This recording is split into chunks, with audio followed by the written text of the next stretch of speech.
Now she's built confidence. She had a fantastic relay on Sunday, the fastest time in her leg. Now is Vilikina going to be the best of the Russians today? She's the best in the rankings at 3rd, and Russia at the moment 3rd, 14th, 18th, 21st. It's okay, but I think Wolfgang Pichler would have been hoping that he'd have at least 3 in the top 15 at this stage.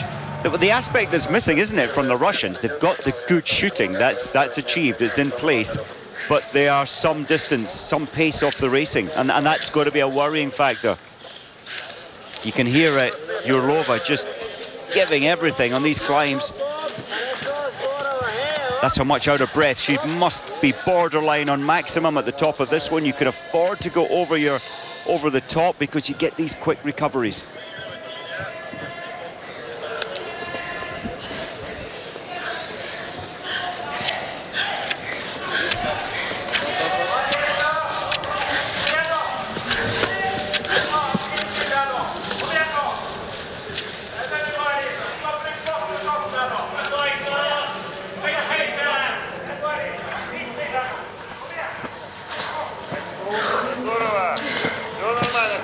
Well, good work rate from Yurlova all the way around this first loop.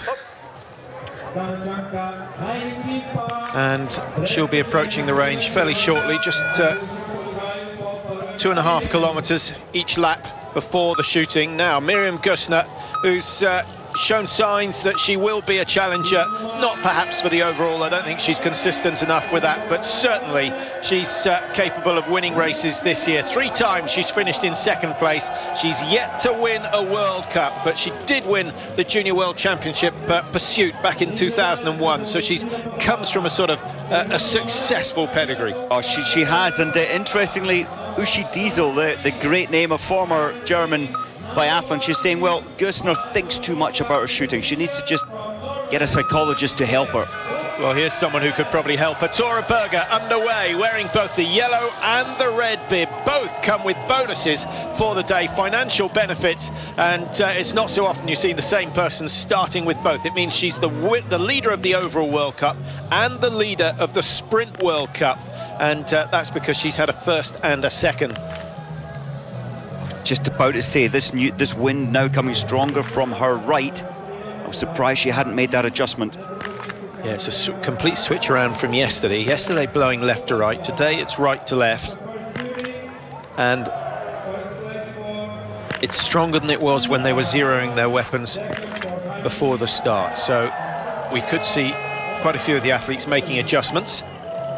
Would you ever make the adjustment before you start the race? Unless your coach has given you some very good information. No, I think you've got to come in and read the flags yourself to get the feel, your feel, and what your experience has given you. A quick start from Kaisa Mäkäräinen, and she's looking lean and mean, I think it's fair to say. She would love to get that first win for the season. Magdalena Gwizdon for Poland. Poland, we promoted their success so far this year before the relay. They came in 6th position, Mike, but they were only 2 minutes outside the winning team. So I think we could still see the Poles on the podium in a relay at some stage this season. Yes, it's a team that's growing in stature, and Agnieszka Chil, bib number 7, she's out after the first shooting in 1st place. She was saying before this, in fact yesterday, that she absolutely loves this venue. Although it's 20-kilometer drive up the hill and they had problems this morning getting up to the venue, she thinks Bled and the lovely village around the lake there is just the best. Well, it sounds suspiciously like yourself, this eternal positivity. Even if she doesn't believe it, if she can make herself feel that it's the track that suits her, we'll get a good performance from her. She was saying she missed not coming here last year when they had lack of snow and they had to take it to, well, 2 of the World Cups to Hochwilson. Now the wind has just eased a little, which might suit Elise Ringen. And on the range at the moment for France, we have Marine Boyer. Ringen, remember, was part of the relay team at the World Championships. They might have expected a gold then, but they had to settle for 3rd. Yeah, she didn't make the relay last weekend, and she's got a problem. Even though there's a snow cover on that rear sight, in very, very fine snow like this, it still works its way into the sight, which is 1 millimeter wide. Mäkinen 11.4 ahead of Sokolova, who's second fastest into the range. Yeah, Mäkinen started a minute behind Elise Ringen, and she's got to within 30 seconds of her as she prepares for her first shoot of the day.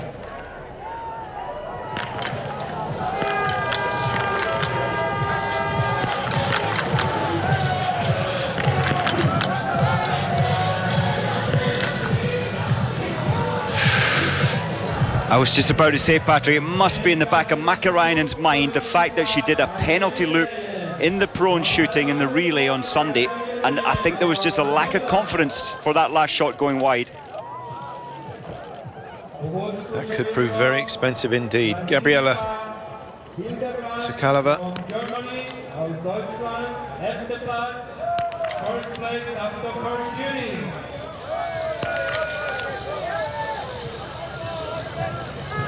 Sokolova at the end of the rifle barrel, she's added 100 grams weight there, and it certainly worked. That was slow but very, very accurate. Well, the range officials are going to be busy today. Keep the snow off the mat, so there's a nice amount of traction when they come in for the standing shoot. Anastasia Kuzmina, and she hasn't had a huge amount of success so far this year, but her time will come. It may well be today. Lying 11th in the World Cup standings, every result's been in the top 20, so she's consistent, Mike, but she's been between 15 and 20. I feel she's just one good shot away from a top 3. It really is as simple as that, isn't it? Just getting the targets for Kuzmina is the difference between a 9th and winning the race. Well, Sokolova's time is safe now with that missed shot. Otherwise, Bedrushna would have been moving into the lead for Ukraine. I can tell you, Susan Dunkley, the American, has come in with the second fastest time into the range. Are you surprised by that? 5th in the World Championship individual, Dunkley, so she showed us what she can do in Ruhpolding last year. Yes, certainly she's got the pace, and she's proved, as you say, that's sort of just coming in, I think. Yeah, wearing 20, second along. Biathlon. So many missing shot number 5. Well, you predicted that one. I love the way that Vilokina was taking a big lungful of air in between. Rostosev, it's got to be unimpressed with that. He's taught them to keep the focus through to the 5th shot. Well, there are lots of explanations, lots of reasons. Sometimes might possibly, well, I think the most likely reason is that you're eager to get away, so the focus isn't quite the same. There's the question of disbelief. I've hit 4, surely I'm not going to get all 5. Would you account, I know the alignment changes as you move through the targets, and by the time you get to number 5 you're forcing your position a little bit, but how about the factor that the rifle barrel is getting warmer as you go through? No, not a factor, really not a factor. The barrel does heat up if you do, I've done it myself, 100 very fast shots. The barrel does heat up eventually, but not in 5 shots. It's looking better for Gusner. Good, just the sort of start that she needed.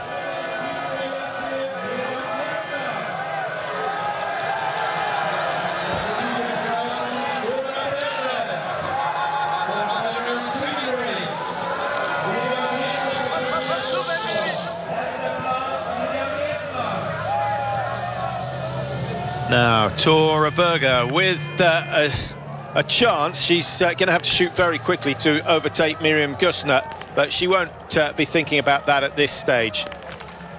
It's a big deficit into the range, Patrick. She's 19.3 down.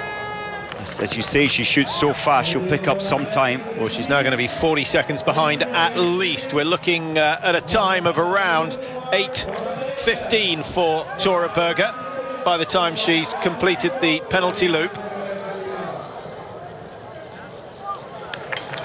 Well, Susan Dunkley, we saw her alongside one of the Russians. She's out in second place after the first shoot, 11 seconds behind Gusner.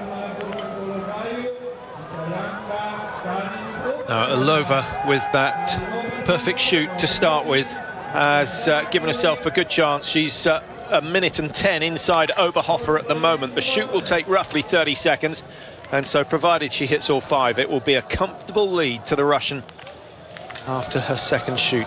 But yesterday's men's race was won on the last lap. It wasn't won in the shooting range, it was won on the last lap. And so I think all these women need to bear that in mind and save something for the last 2.5 kilometres. Well, 9 out of 10 is good enough. It's pretty much what she's done all season long. Remember, she finished on the podium with 9 out of 10 in Östersund, and she'll think she has a chance of doing the same again. Wisdom, 7th fastest into the range, still well in contention, 12 seconds behind Gusner.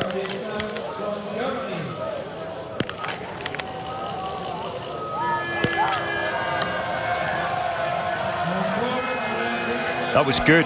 That must build and give the confidence to Gwisdon. Still a margin of, what, 11, 12, maybe 13 seconds. 13.6 for Gwisdon.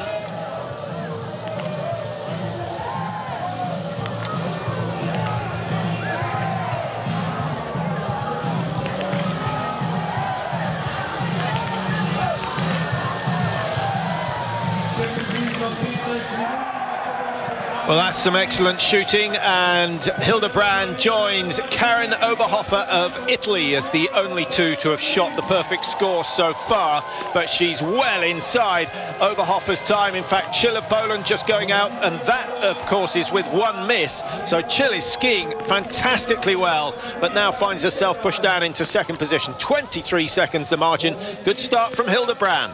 Sulumdal does the same as Tora Berger. In fact, she does even worse. Just wasn't there today for Solomdal. The perfect race, what was it, last Saturday in the pursuit in Hochfilzen. Incidentally, those of you following Tora Berger's fortunes, I can tell you that she's in 18th position at the moment after the first shoot. Kaisa Mäkäräinen, the fastest of those to have missed a shot. And actually, Mäkäräinen skiing